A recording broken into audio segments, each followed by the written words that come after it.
যুক্তরাষ্ট্রের নিউ ইয়র্কে কলম্বিয়া বিশ্ববিদ্যালয়ের হ্যামিল্টন হল থেকে বিক্ষোভকারীদের সরিয়ে দিয়েছে পুলিশ। আটক করা হয়েছে অনেককে। এদিকে গাজার দক্ষিণাঞ্চলীয় রাফা শহরে ইসরায়েল অভিযান চালাবে বলে জানিয়েছেন ইসরায়েলের প্রধানমন্ত্রী বেনিয়ামিন নেতানিয়াহু। 2 সপ্তাহ আগে নিউ ইয়র্কের কলম্বিয়া বিশ্ববিদ্যালয় থেকে শুরু হয় গাজায় ইসরায়েলি আগ্রাসন বিরোধী বিক্ষোভ। পরে তা ছড়িয়ে পড়ে যুক্তরাষ্ট্রের বিভিন্ন বিশ্ববিদ্যালয়ে। ক্যাম্পাসগুলোয় তাঁবু টানিয়ে চলছে বিক্ষোভ। এর মধ্যে কয়েকটি বিশ্ববিদ্যালয় থেকে বিক্ষোভকারীদের সরিয়ে দিয়েছে পুলিশ। তাঁবু সরিয়ে নিতে এবং বিক্ষোভ বন্ধ করতে গত সোমবার পর্যন্ত সময় বেঁধে দেয় কলম্বিয়া বিশ্ববিদ্যালয় কর্তৃপক্ষ। তবে তা মানেননি আন্দোলনকারীরা। এর জেরে বিক্ষোভকারী শিক্ষার্থীদের সাময়িক বহিষ্কার করতে শুরু করে বিশ্ববিদ্যালয় কর্তৃপক্ষ। এরপরই হ্যামিল্টন হল দখল করে বিক্ষোভকারী শিক্ষার্থীরা।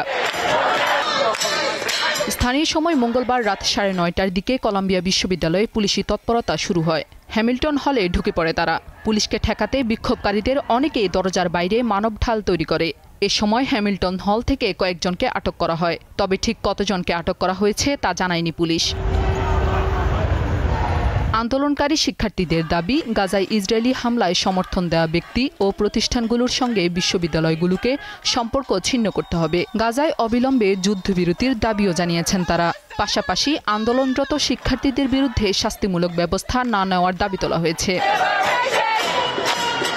এদিকে যুদ্ধবিরতি ও জিম্মি মুক্তির চুক্তিতে পৌঁছানো সম্ভব হোক বা না হোক, গাজার দক্ষিণাঞ্চলীয় রাফা শহরে ইসরায়েল অভিযান চালাবে বলে জানিয়েছেন ইসরায়েলের প্রধানমন্ত্রী বেনিয়ামিন নেতানিয়াহু। সাবিকুন নাহার, দীপ্ত, বার্তাকক্ষ।